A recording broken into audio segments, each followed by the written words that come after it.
What's up, everybody? Coach Ceelo here, and I am back with you guys for podcast number 28. Coming back to you live here.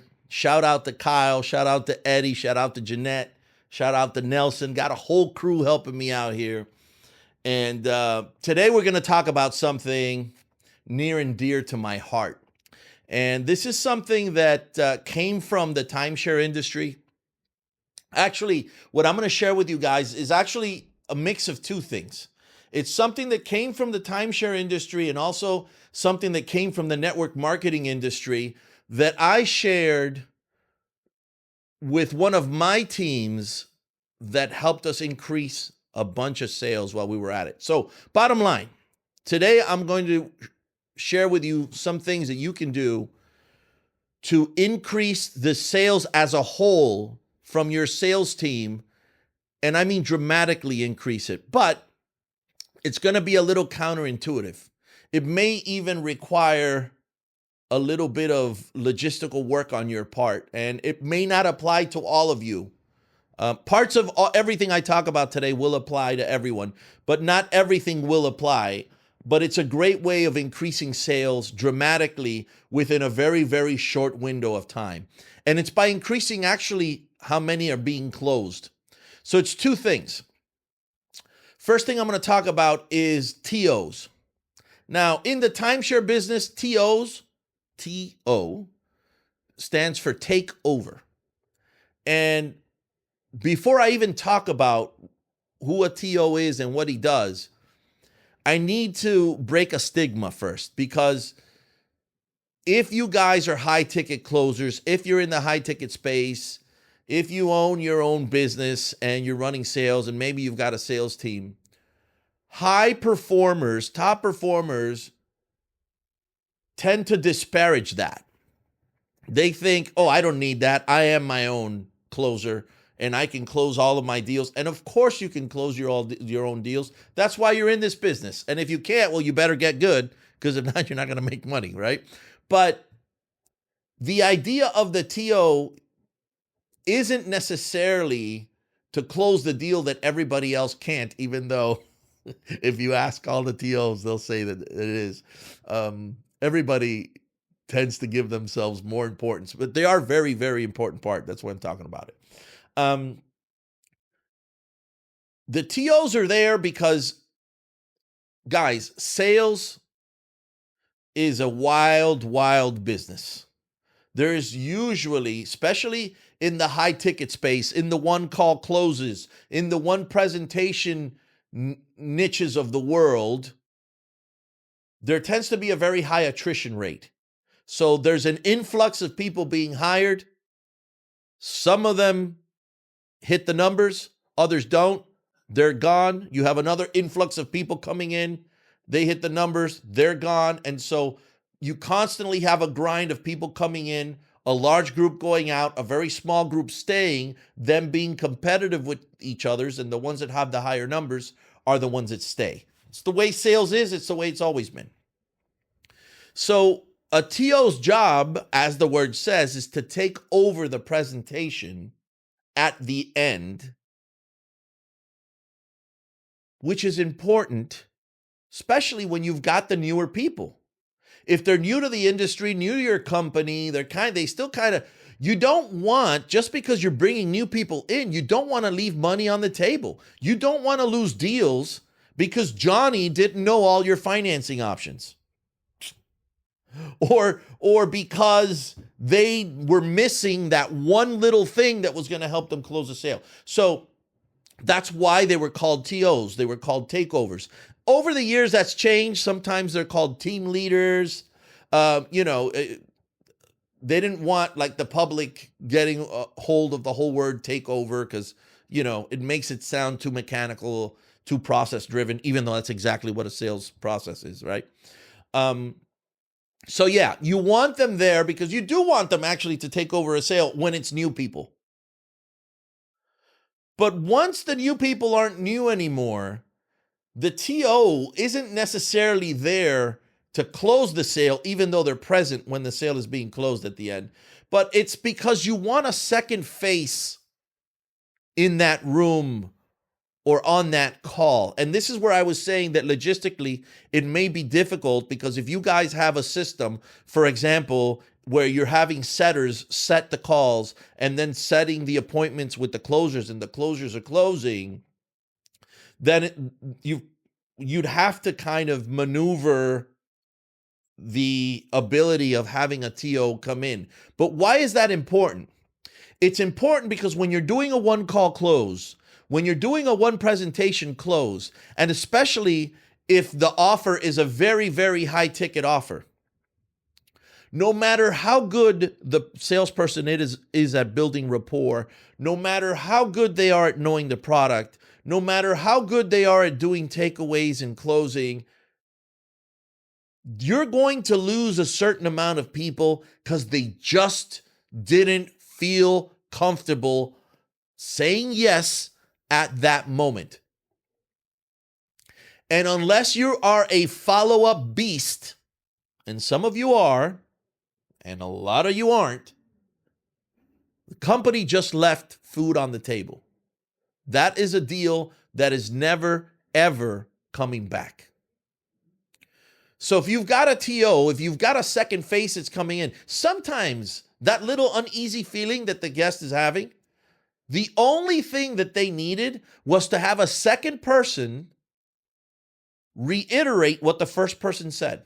Because if one said it, okay. But if two people say it, then it must be true. Sometimes they just need that second face to reassure them. Sometimes the personality of that first person and the salesperson, maybe the salesperson doesn't know how to sell personalities.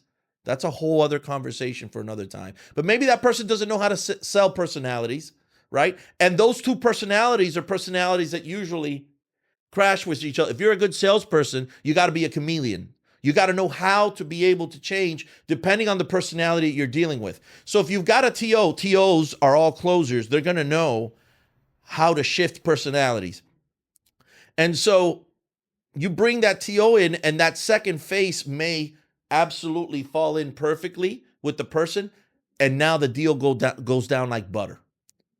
So if you don't have that, it's going to take a little bit for you to work that into your organization, but you're going to increase your sales. Now, there's a cost of doing that, right? Because if, you're selling at 10 points, well, guess what? If you're giving 10% to the salesperson or 9% or 15% or whatever, or you've got it structured however it is, you've got to leave a little room for the TO to be able to do that. Now, don't take that away from the salespeople. Don't get mad at me, salespeople. I'm a salesperson, all right?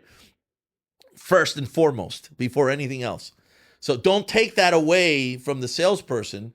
Take that away from the budget of all of the sales that you're leaving on the table. And once you've done this and you've seen that you're getting more sales, there you got proof of concept, right? So you're going to give those TOs an extra point or two or even three if they hit certain goals, right, on that deal. So they're making money on that deal. They're not making the majority of the money because they didn't do the heavy lifting.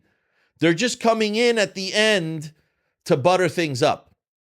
And actually, if you really want to do it well, you want them to come in 2 or 3 times during that call. Maybe once just to say hello so that they're coming in as a stranger. Then somewhere in between as a professional or an authority that can answer a question that maybe even the salesperson couldn't answer. 9 times out of 10, the salesperson can answer it, but you want to leave something that, let me ask so-and-so, let me bring them in. They're a specialist in that area, or they may be able to, you bring them in. So now they're an authority. And then the third time, they're already a friend. And that friend is just going to help close the sale. It's going to help kind of smooth everything out.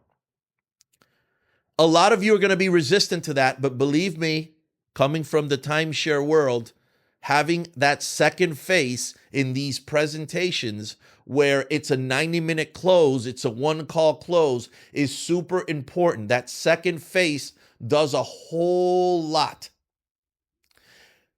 Think of them also as back end. Once you're already coming into numbers, you can call them the finance person. It could be like the what do you guys call it in the F&I guy in the car business, right?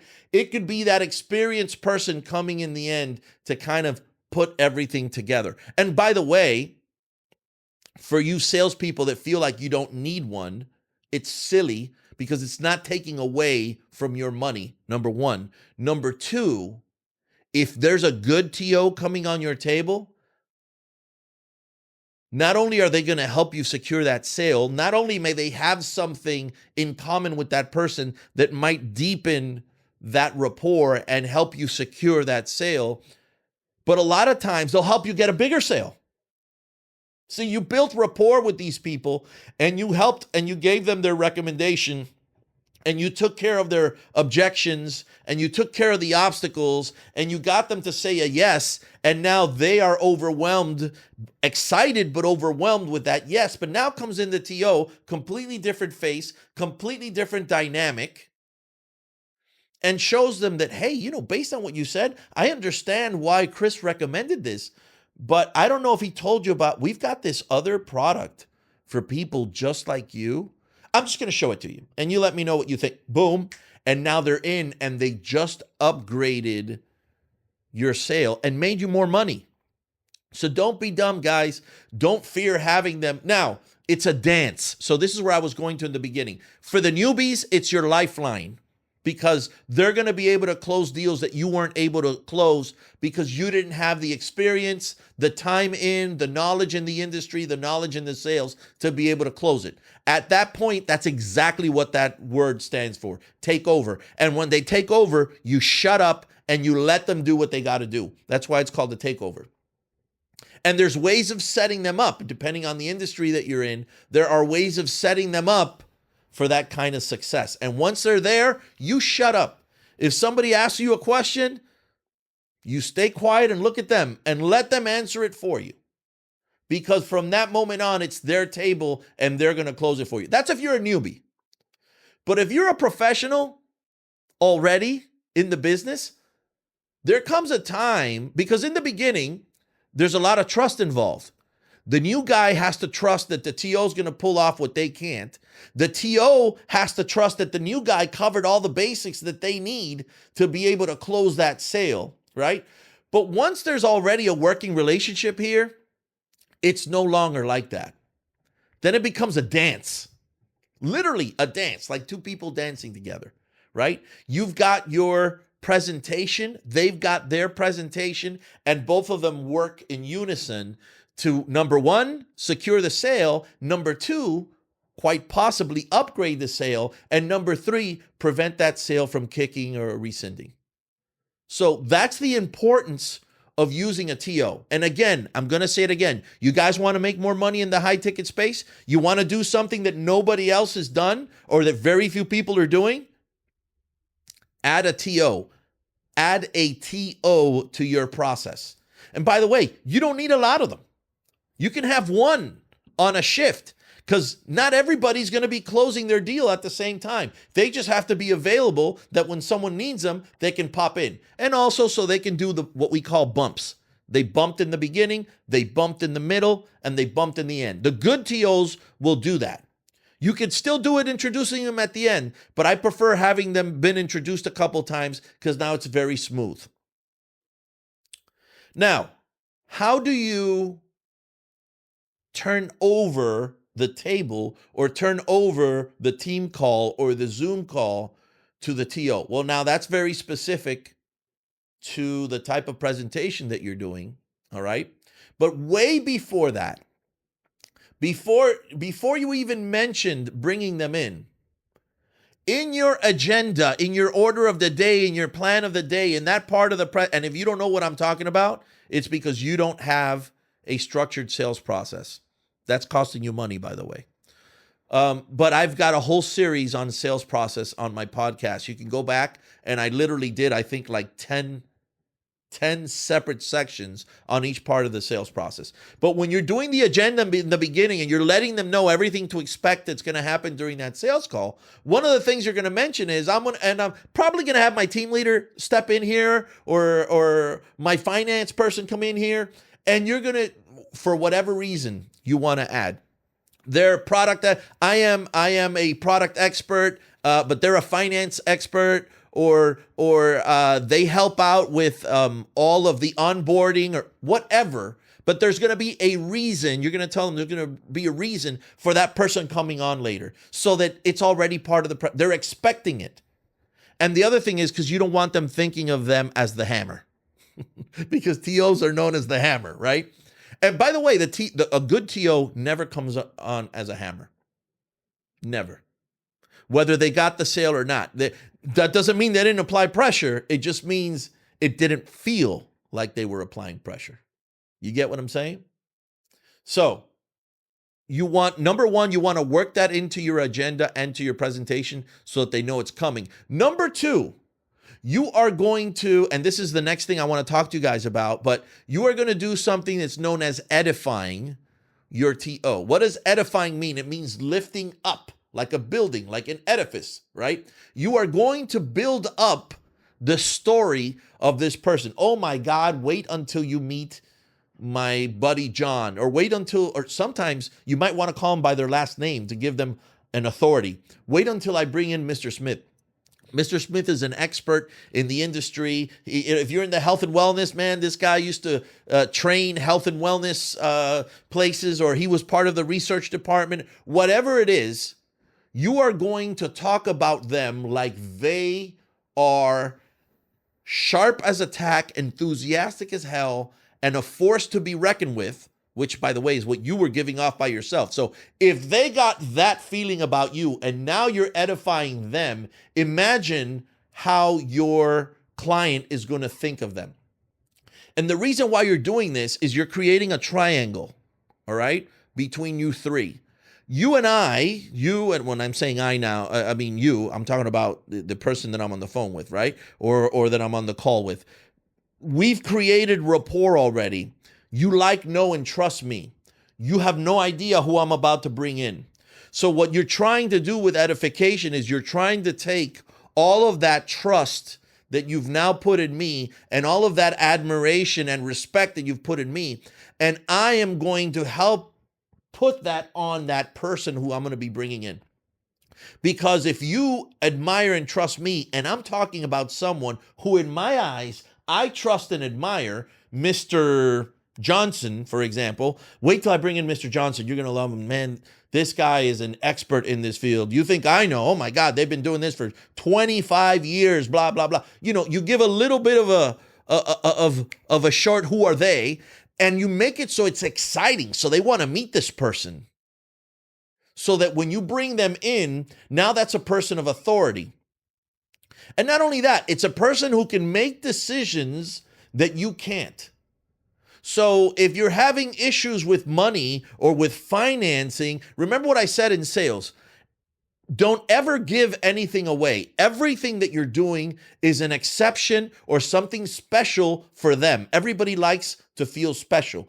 And there's no way of making them feel special, a better way of making them feel special than having to advocate for them with somebody else.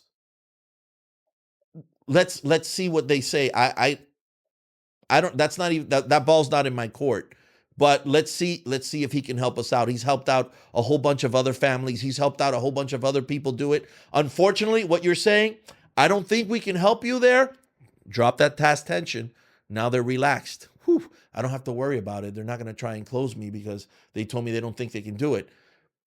But then all of a sudden the TO can make a certain exception, a certain thing that could help them out to close that sale. That's the importance of having a TO. Let's keep going down the edification thing though. That is so important because there are so many businesses, and that's something that I brought from network marketing. So I was pretty good at network marketing. I had a pretty good team when I was in the network marketing space. And I learned and prior to network marketing, I'd always been in sales, right? So I've always been in the sales space. I did a lot of sales trainings. I've trained a lot of salespeople. I was already at a point when I started the network marketing where I already had sales teams and I trained sales teams, but I learned something new there that was called edification. And the way edification worked in network marketing was whenever you were bringing in, it was sort of like a TO. It was kind of the same thing. You were bringing somebody from your upline who was much more successful than you, who was making much more money than you, because if you're starting new in network marketing and you're trying to, aside from selling a product, you're trying to help people make money and you're not quite there yet, then you need to be able to point at somebody who's doing better than you and who maybe can explain things more eloquently than you can. And so how do you bring that person in after all that trust and stuff was put on me? That's where I learned the triangle. So you would edify them. Oh my God, wait until you meet my buddy Nelson. Nelson is making $30, $40, $50,000 a month, $100,000 a month, whatever it is. And he's helped so many other families do the same thing. Whatever it has to do with the product, with making money, whatever it was. But you talk really, really good about them. You talk all these accolades. You want them to be excited. You want them to get to know. Again, maybe I wouldn't say Nelson. Maybe I'd say Mr. Johnson. Wait until you meet Mr. Johnson. Why? Because if I'm saying Mr. Johnson, that means that even though I know him, I still have so much respect for him that when I refer to him by his last name. So you and I, we're on a first name basis, but Mr. Johnson's up here. Oh my God, wait till you meet Mr. Johnson. And so that's what edification is. And if you learn how to do that right and you put that together with having a team leader on your team that helps you close these sales, I'm telling you guys, you are going to significantly increase. And by the way, I'm talking to you about not changing anything else. Right? So if you did nothing else, you working the same leads that you got now, the same amount of calls, the same closing ratios, the same salespeople, the same pitch, and you added that one piece with a good TO, right? So how do you get a good TO? You either have a manager that was very good and kind of steps in and does that, or you bring somebody who's been a TO in another industry and then teach them how to sell your industry. Or you get one of your top guys and you don't want to pull money away from them. So don't take their schedule away, but give them an opportunity to make even more money by sitting in on other shifts and TOing those sales and getting a percentage, right? But anyway, so you bring them in. Just by doing that, you're going to increase your sales. I promise you, you're going to remember me. But now there's a whole other part to edification. And this is something that I did with the New York team that I worked when I was in New York City, that we blew it out of the water. And I don't know if they still do this now, but when I was there, I brought this in and I trained it, and a lot of people started using it, and it was amazing. You don't only have to edify your team leader, you can edify anybody who you're bringing in for whatever reason that you're bringing them. Usually, it is to build rapport. Now, the team leader dynamic works really well when the edification is done properly, because when edification is done properly, you are going to edify that person you're bringing in. But the good TOs, you know what they do when they come in? They edify right back. Oh my God, Mrs. Smith, you're so lucky that you got Chris on the phone with you. This guy goes above and beyond with everybody that we talk to. Customer service, he's on it. He helps his people. It's like he's taking you by the hand. It's a paint by numbers situation. It's going to be smooth like butter for you. And aside from that, he's a subject expert as well, like myself. So you've got both of us in your corner now. So what did he do? He took all of that admiration that you gave to him, and now he fed it right back, and he reassured them that you were the right person to do business with. Now, not all the TOs do this, because sometimes, egos are a thing, but the good ones, the best ones, they learn how to edify right back and help secure the sale. Well, guess what? You can also do that with people who aren't TOs in your business. So here is a hack that I'm going to give you guys that is amazing. Get to know everybody in your team, the salespeople that you work with, the admin people, your sales directors, your sales managers, the business owner. I mean, really get to know them. Know what their hobbies are, what they like doing. As much as you can. You should, as a matter of fact, if you're a business owner, you should run this exercise with your people where you're going to give them a certain amount of time to get to know each other. And then somebody has to get up and give you like a who am I, but not about themselves, about one of their coworkers.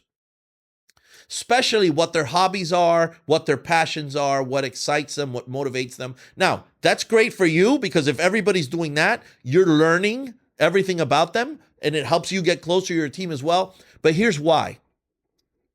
This is a rapport business. People buy from people they know, like, trust, and respect, right? So as you're building trust and respect and rapport with people, you're going to find out some of those things that they're really motivated about. Say that I've got a coworker, another closer that's working same shift or maybe even a different shift, doesn't matter. And they are a photography fanatic. They love photography. And now the person that I'm talking to is a photography buff. I'm going to tell them, oh my God, I've got a friend that is a photography buff just like you and this and that and blah, blah, blah. While I'm doing that, I'm texting that person saying, hey, I'm about to bring you on here. I got somebody who's a photography buff. Just bump the table a second or bump the phone call a minute and say hello. Give me a second. I want to introduce you. Just give me a second. Give me a second. You're going to love them. And I bring that person in. Hey, how you doing? They start talking 5 minutes, not even. And then before they leave, they say, you know what? You couldn't have been on the phone with a greater person, man. Chris knows this product inside out. He's helped so many people. You are in great hands. And they leave. Boom. Now, was that person a TO? No. Did they take over your table? No. But here's what they just did. They just edified you back, raised the belief in you, raised the trust, and now you are so much farther ahead. So I used to do this. Now, this works really well if you're on a sales floor. I would literally pick people up off their tables, and even if they were on a presentation, now I wouldn't interrupt them. I'd be like this, I'd wave, and then, can you come out a second? I let them know, hey, look, I got somebody here. I'm a trader. Everybody knows I'm into Forex trading. I'm into indices, and I'm obsessed with that stuff, and I'm pretty damn good. So if somebody had someone that was into trading, they'd pull me out. Hey, Chris, can you do me a favor? And I just jump in for a few minutes. Hey, how you guys doing? So what do you trade? Whatever. What are you in the market at? Blah, blah, blah, blah. We'd talk shop and be like, by the way, you couldn't be with a better person. This person knows this product inside out. Man, trust me when I tell you, customer service-wise, they got your back. This company's great. You're in some good hands. That sounds like nothing. But what you just did is they edified you before they brought you in. You edified them, and that came back to them. Their rapport just went through the roof. Guys, that is how you edify. Structuring it into your offer, edification is not that hard to do.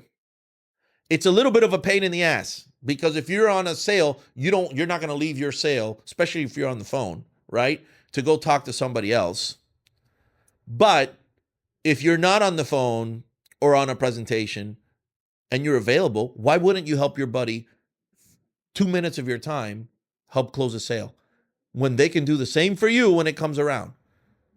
And it's not that they're closing the sale for you. It's just that you're building so much rapport that it's practically impossible for those people not to see you in a good light now. Anyways, guys, I'm Coach Ceelo. I have helped thousands of salespeople, business owners, entrepreneurs reach, break through, attain, and maintain 6 figures. You keep listening to me, you'll be the next. I'm out.